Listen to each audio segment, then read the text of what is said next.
leader is not the strongest necessarily, but apart from that, leader is the one who takes the first step when nobody does. Yes, the best part of Corona for me was no school. Because I was not made for schools on the side. I'm doing my studies on the side and music as my main thing. COVID did as a big favor for me was for me to think, for me to have time apart from school so that I realize what I can do in my free time instead of wailing it away.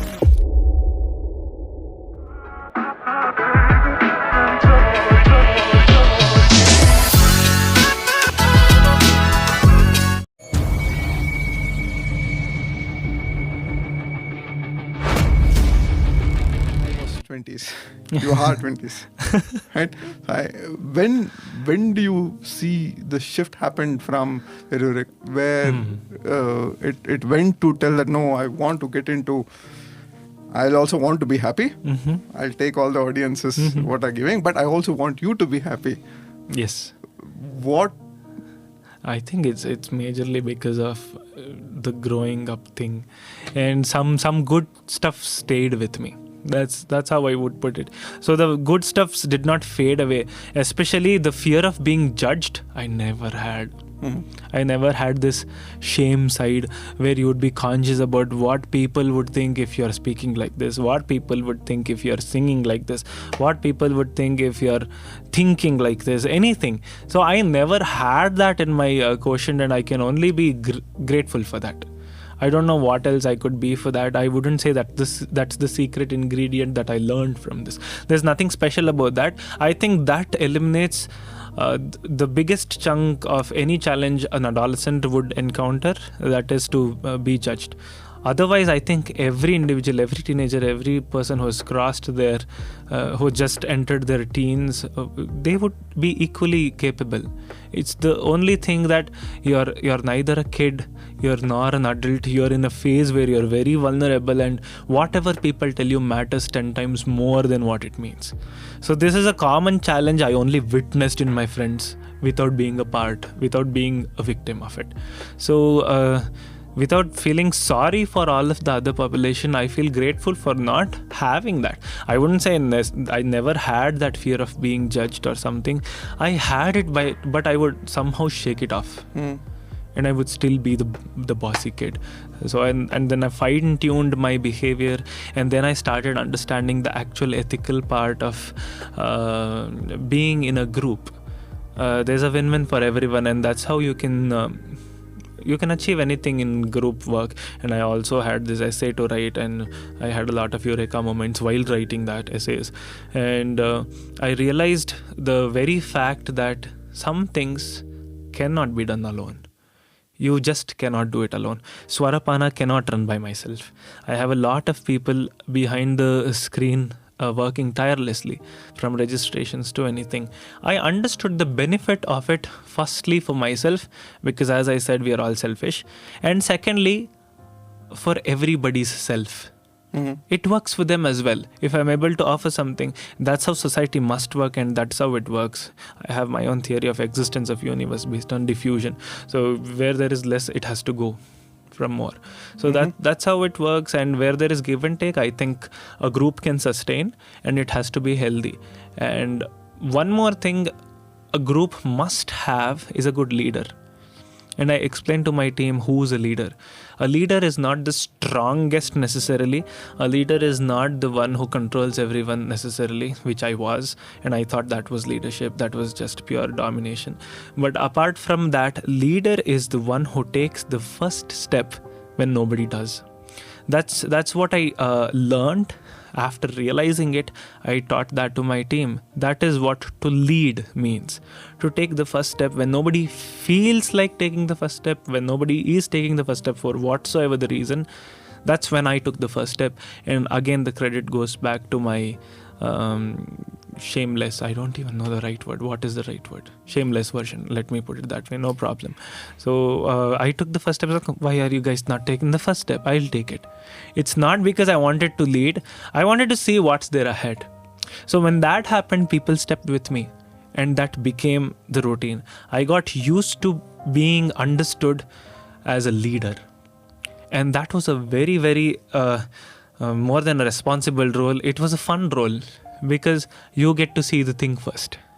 So that's the inner kid thinking about leading. And motivated you to become a stronger leader. That became a loop. So every step I take, every next step I take, it's reinforced with all the steps that I've taken before, and it affirms me positively. Go ahead, you can take this decision. Music journey. Music journey is something that happened. We were there with the rhythm. The rhythm. I joined my music school late in when I can't even say late. I joined when I was in 11th, and that's when I discovered music in a way that I never thought I would discover. You joined for vocals? Or? Yeah, I joined a music class called as Raghulila School of Music. Mm-hmm. So that is one of the most significant steps that ever happened in my life, not just musically, but as a person. The director and vocal instructor of Raghulila School of Music is Dr. Sunita Chandrakumar.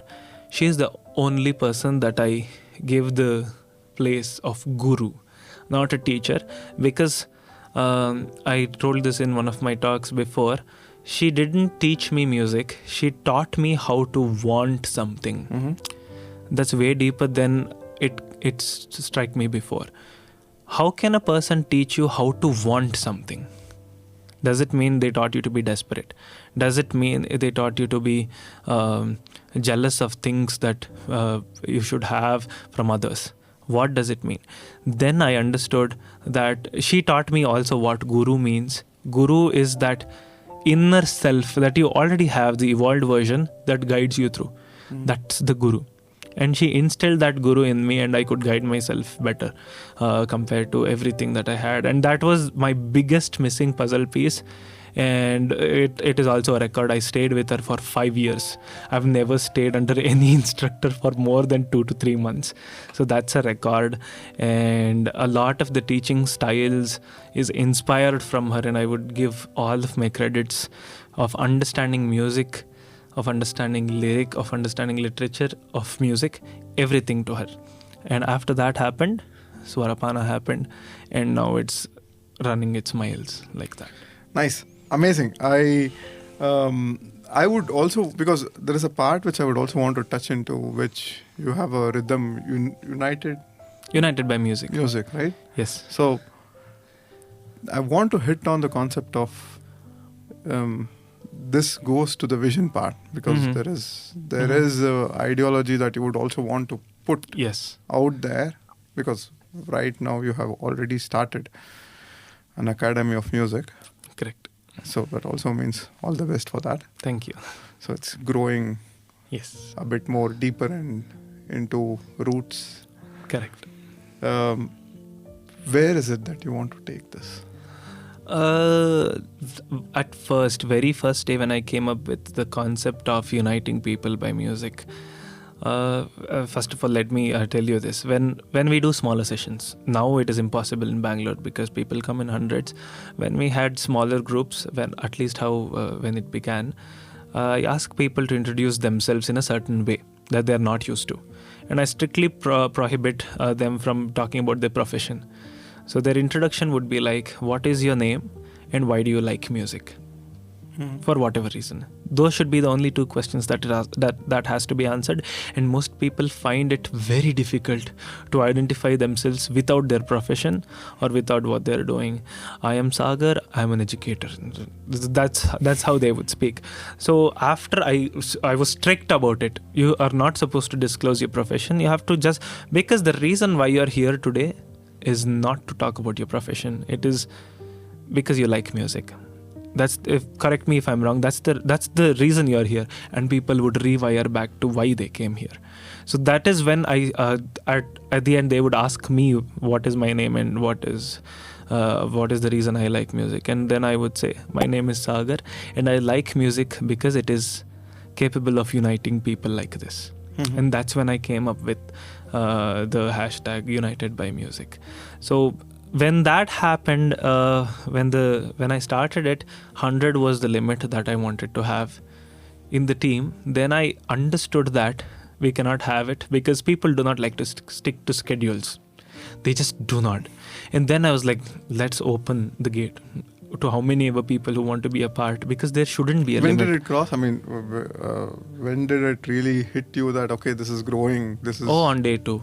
Oh, nice. Before even conducting the first session, it crossed my mind. Why would 100 people save their time for me? They wouldn't. They wouldn't even save it for music.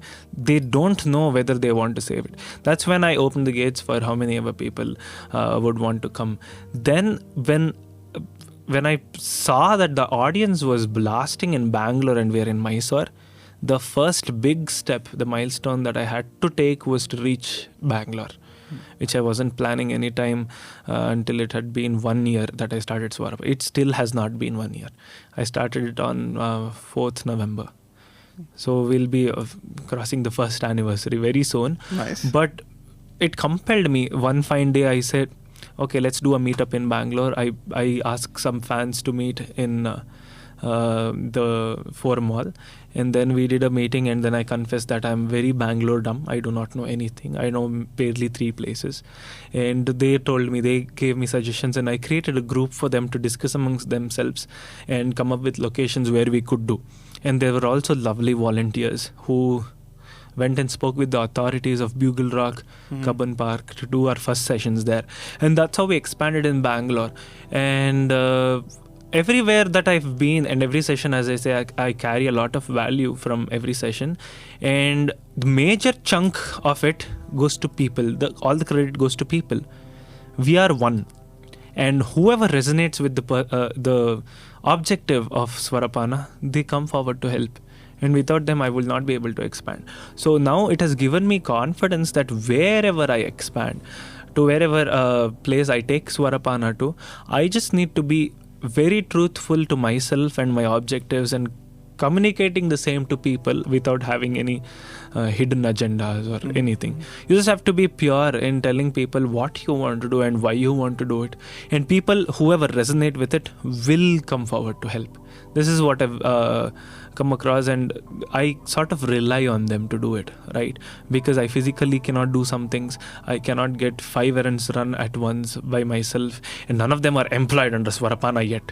Now I recently registered Swarapaana as a sole proprietorship, but that is something, a legal part of it. But when it comes to an organization, I think in the future I am planning to establish a building of Swarapaana as a school of music and all the activities that happen there, and probably have an office.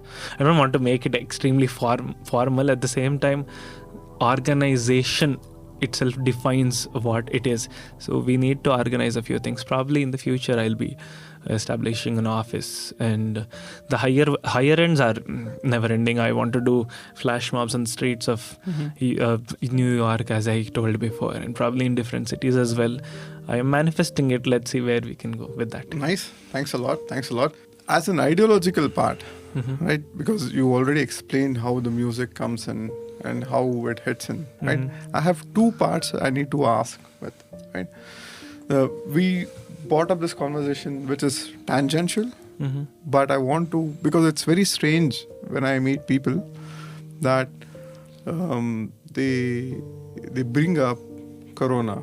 It's kind of a thing already in my podcast that when we have a conversation, they talk about Corona, and I'll be interested to know their journey in Corona, because there is some way that it has changed them or signified them. Right now, you're also pointing out certain things about it. I don't know what. Yes. I'd be interested to know what it meant to you.